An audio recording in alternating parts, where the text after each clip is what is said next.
سلام همراهان عزیز، خیلی خوش اومدین به کانال من.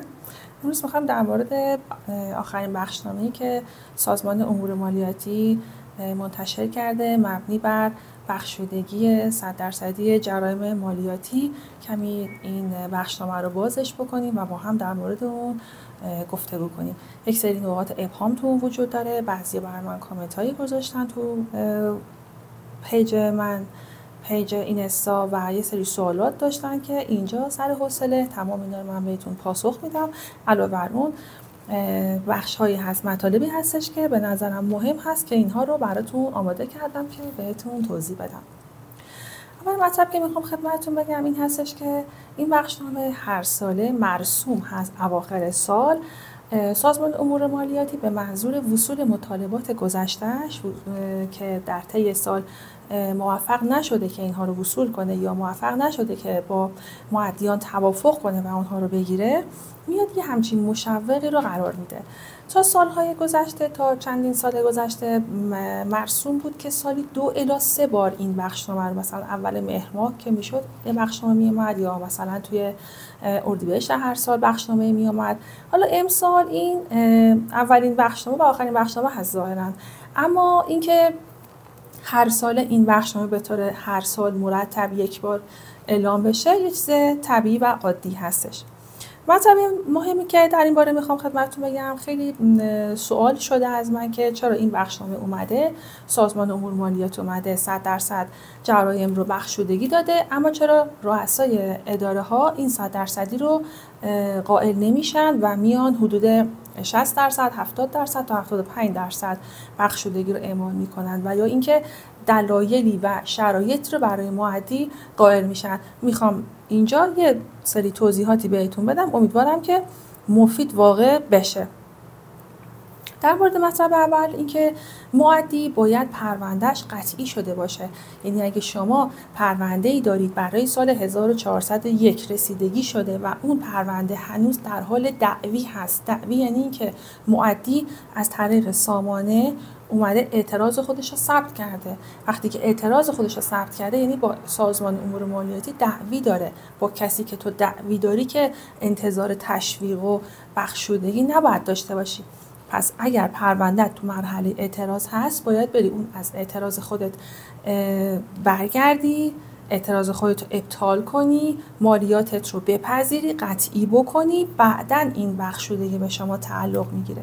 ضمن این که وقتی که شما مالیاتت قطعی شد، به منزله این هستش که حالا باید مالیات خودت رو پرداخت بکنی.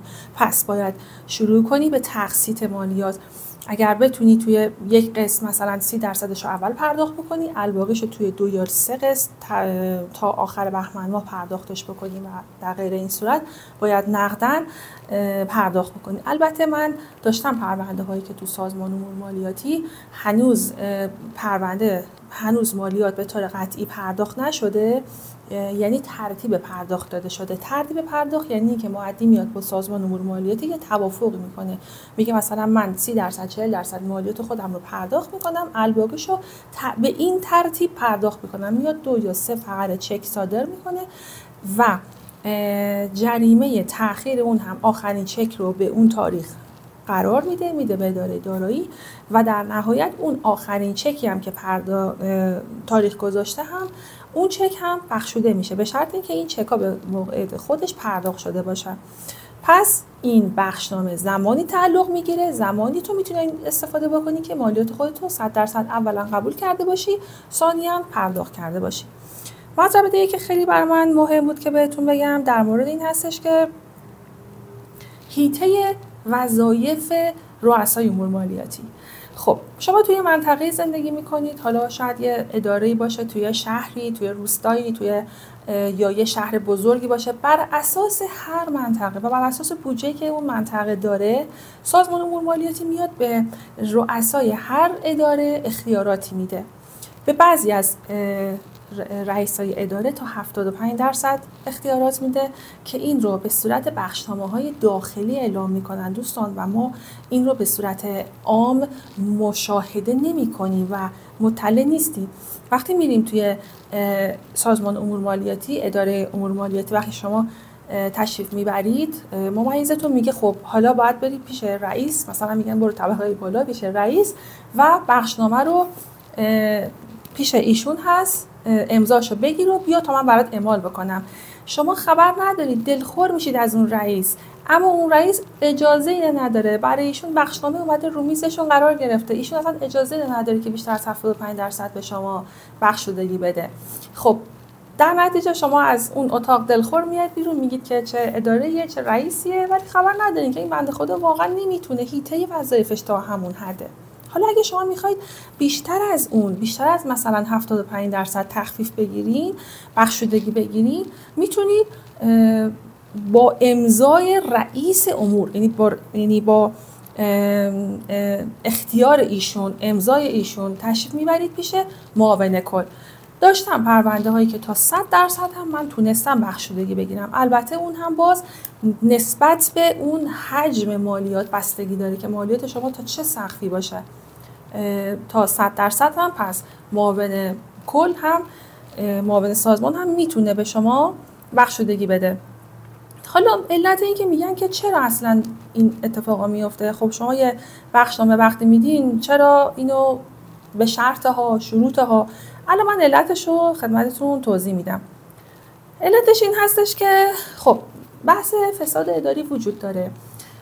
سازمان میخواد که این بخشودگی رو به صورت پلکانی قرار بده و مؤدیا بیان تمام اقساط خودشون و تمام اون بدهی خودشون رو پرداخت کرده باشن و توی سازمان یه بخشی انجام شده باشه و پرونده به همراه اون رسیدگی و اون اعتراض بره پیش معاون کل. معاون کل مجددا پرونده رو رسیدگی میکنه، نظر رئیس امور اداره رو که همون 75% هست رو مطالعه میکنه و بعد اگر همه چیز درست باشه و دقیق طبق آیین‌نامه ها و بخشنامه ها رعایت شده باشه، بله 100% رو میتونید از معاون کل بگیرید. علتش بیشتر این هست که حالا دلخوری به وجود میاد. مسئله بعدی در مورد این که حالا چه جرایمی قابل بخشودگیه. ببینید جرم مالیاتی دو دسته هستند، یا قابل بخشودگی هستند یا غیر قابل بخشودگی. غیر قابل بخشودگی ها مشخصن، وقتی که شما اظهارنامه‌ای به اداره امور مالیاتی ابراز نکرده باشین سر مورد قانونی خودش، یعنی در واقع انگار که برادری خودتون رو ثابت نکردین. وقتی شما برادری خودتون رو برای کسی ثابت نکنید چطوری میخواین ادعای ارث و میراث کنید؟ وقتی شما اظهارنامه‌ای رو به اداره مالیات تسلیم نمی‌کنید چجوری میخواین برید که چجوری میخواید اون روز برید، با چه روی در واقع میخواید برید اون روز بگید که به من بخشودگی بده؟ یکی از اصلی ترین و مهمترین تکلیف قانونی یک مؤدی این هستش که حتما اظهارنامه مالیاتی رو تسلیم کرده باشه. اگر اظهارنامه مالیاتی ندادی این بخشنامه به شما تعلق نمیگیره. پس اولین مسئله ابراز و ارسال اظهارنامه هستش. بخشودگی های هم که قابل بخشودگی هستند، مثلا یکی از اون بخشودگی ها جریمه ماده 193 هستش. بعدی ماده 197، ماده 272، ماده 169 و چند تا همچین ماده‌ای هستش که قابل بخشودگی، که حالا من سعی می‌کنم اینها رو در پست های بعدی سر حوصله دونه دونه اینا رو تشریحشون میکنم، بهتون توضیح میدم و میگم سرمنشأ این جرایم چی هست و راه جلوگیری از این جرایم رو هم بهتون سر حوصله توضیح خواهم داد.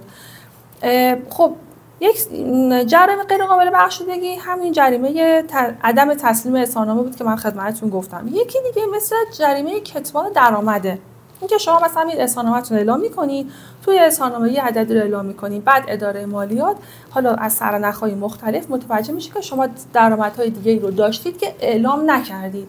خب به اون بابت تفاوتی که شما اعلام نکردید مجددا مالیات محاسبه میشه، ولی 20% اون مالیات، نه 20% اون درآمده، 20% اون مالیاتی که محاسبه میکنن هم جریمه است و اون جریمه دیگه غیر قابل بخشودگی، اون اصلا نباید در موردش بحث کنید و اصلا انرژی بذارید بابتش.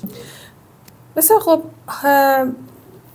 اگر که از این پست استفاده کردید و اگر دوست دارید که من پست‌های بعدی و پست‌های بیشتری رو براتون بذارم، ماده‌های قانونی بیشتری رو براتون باز کنم و توضیح بدم. مثلا همین ماده 272 که خدمتتون گفتم، ماده 169 که خدمتتون گفتم و 197 193. اگر میخواید اینها رو هم بهتون توضیح بدم و دوست داشتید از توضیحاتی که من بهتون دادم زنگوله رو بزنید و من رو با لایک و کامنت هاتون خوشحال کنید و من دلگرم میشم و بیشتر براتون پست های جدیدتر و بهتری رو میذارم. به امید روزهای خوب.